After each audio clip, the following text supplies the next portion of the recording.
Mwami Yesu twagaruka mana imbere yawe igitandara c'ubugingo waturinze watuzigama guhera umwanzi w'agatondo gushika uno mwanya tugihumeka umwuka w'abazima igitandara c'ubugingo. Hari abapfuye, hari abavunaguritse, hari abari mu bitaro bito na bikuru igitandara c'ubugingo, hari ababuze ico barya, hari ababuze ico bafungura. Ariko mana tuguma baje kuturinda, byose turabironka tubishije umwana ubuntu bwawe. Nimuhere gucubagizwa igitandara c'ubugingo. Mwami Yesu tugeze muri rya saha yo kuryama, umuntu wese mana aharyamye hariho hose turakwinginze urukundo rwawe mana rumube nkuko rwamubaye kugera umwanzi w'agatondo gushika uno mwanzira mana uzobukoze. Ahajyanye umusekuze kuko kwawe igitandara c'ubugingo, umuseguze umusego wawe utababaze igitandara c'ubugingo uzobukoze. Hari aho kumbure watugiriye neza igitandara c'ubugingo, ariko twebwe Imana ntitwashoboye kugira neza nkuko Mana watugiriye neza. Ntitwaguhesha ibyo twakoze ntivyari mu icubahiro Mana, ntivyaguhesha icubahiro igitandara c'ubugingo.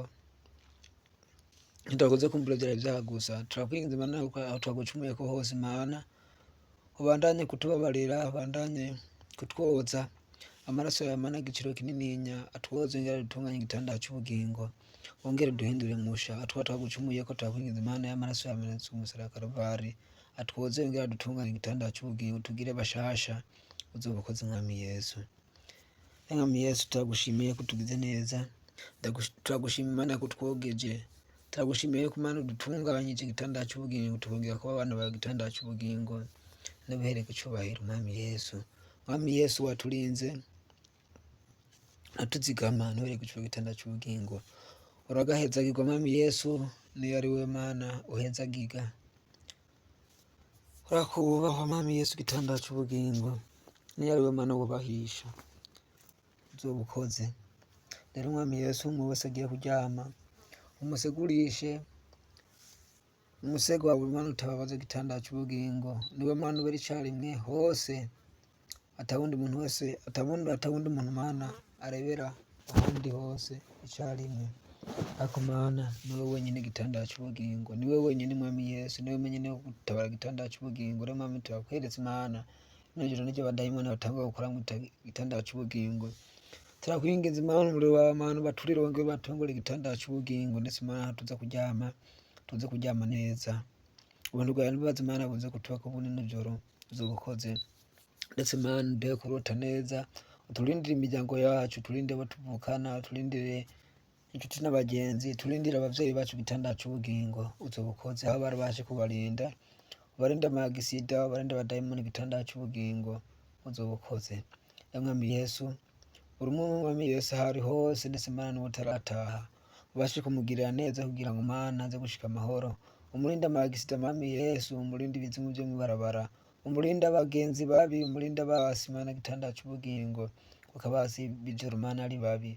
Mwami Yesu umwe wese Mana hagiye kuryama ukomeze kumugirira neza, ukomeze kubana muri vyose uzobukoze.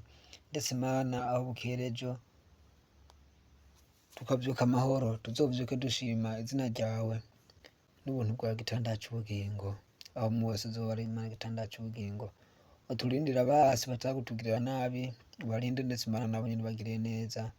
Ubakomeze kubarinda, ukomeze kubaba hafi, ukomeze kubahindura babone yuko bariko baratwangira ubusa igitandara c'ubugingo uzobukoze. Mwami Yesu ndasengeye abakunzi bacu igitandara c'ubugingo, ubashe kubagirira neza, ubashe kubaba hafi igitandara c'ubugingo, babashe kumenya no gutahukirwa uzobukoze igitandara c'ubugingo. Ndetse Mana no gutahukiwe akomeze kuguma mu murongo wawe igitandara c'ubugingo uzobukoze. Mwami Yesu ubashe kutuba hafi, ubashe kutugirira neza igitandara c'ubugingo. Ndetse Mwami Yesu aho dukunda gutsindwa niwe Mana uhazi, aho dukunda gutsinda Mana niwe Mana uhazi, niwe Mana kuturebera igitandara c'ubugingo, niwe Mana kutuba hafi igitandara c'ubugingo. Aho tugirira intege niwe uhazi igitandara c'ubugingo. Turakwinginze Mwami Yesu ubashe kuhaturindira igitandara c'ubugingo. Amaso yacu yahe kubona ibikwiye kubonwa, amatwi yacu yahe kumva ibikwiye kumva igitandara c'ubugingo. umunwa wacu uwuhe ivyo ukwiye kuvuga bigororotse kandi bitunganye, igitanda c'ubugingo biguhe icubahiro, uzoba ukoze mwami Yesu. Ubwonko bwacu ubuhe gutekereza ivyo bukwiye gutekereza, igitanda c'ubugingo kugira ngo ntibitekerezwe ibitaguha icubahiro, igitanda c'ubugingo uzoba ukoze. Mwami Yesu, umwe wese yagiye kuryama umurinde bantu muzigame, umurinde abadayimoni, igitanda c'ubugingo. Abamarayika b'Imana b'ijuru bamube hafi bamuzigame, uzoba ukoze igitanda c'ubugingo.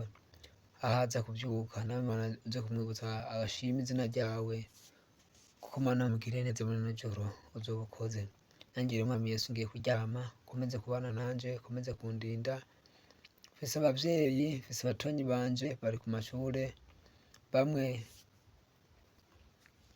abandi bari muhira, igitanda c'ubugingo, abandi biga mu marise, ubagirire neza, babe hafi igitanda c'ubugingo, kuko Mana ni wewe uri Imana, ni wowe Mana ubera hose icarimwe, igitanda c'ubugingo uzoba ukoze. Ku mashuri uhe kubitora, igitanda c'ubugingo. Batonyi banje bagirire neza, igitanda c'ubugingo. Papa na mama bamwe bararondera, bagirire neza igitanda c'ubugingo, ko baronka barushe kandi barakora bakaruha, igitanda c'ubugingo. Ndagusavye ukomeze kubana nabo, ukomeze kubarinda, ukomeze kubahindurira Mana ubuzima, kugira ngo Mana bakomeze kubana nawe, igitanda c'ubugingo uzoba ukoze. Nanjye Mana ngiye kuryama, ukomeze kundindira akazi kanje ndimo ndakora, ukomeze Mana kubasha kungira neza muri vyose, uzoba ukoze Mana, igitanda c'ubugingo. Kuri Mana nziza kandi inkoni yawe Mana ngo ntibabaza, ndakwinginze Mana nanje inkubite kugira ngo Mana mbashe kugororokera igitanda c'ubugingo, mbashe kuba igikoresho cya igitanda c'ubugingo muri vyose, uzoba ukoze. Ibinsitaza ukomeze kubindinda, ukomeze kundinda inshuti mbi, ukomeze kundinda bagenzi bawe, igitanda c'ubugingo uzoba ukoze. Ndabisavye mu majambo make ndizeye kugiye kubikora, kandi bwibe Imana umugisha n'urukundo n'imijazina ry'Umwami wacu Yesu Kristo rigororotse, amen. Hama ababashije kubana nanje, reka mvuga ati Imana ibahezagire kandi bongereze umugisha, ibashe kutwongerera ubwenge bwo kumenya no gutahura, ndetse Imana twongerereze ubwenge bw'ijuru, itwongerereze ubwenge bwo mw'isi, kugira ngo tubashe kumenya guca mu bikomeye n'ivyoroshe. Reka tuvuga ati amen. Mugire ijoro ryiza, murote Imana, buri umwe wese ahari akubite muri rino sengesho, aroroherwa ntiyaca asinzira.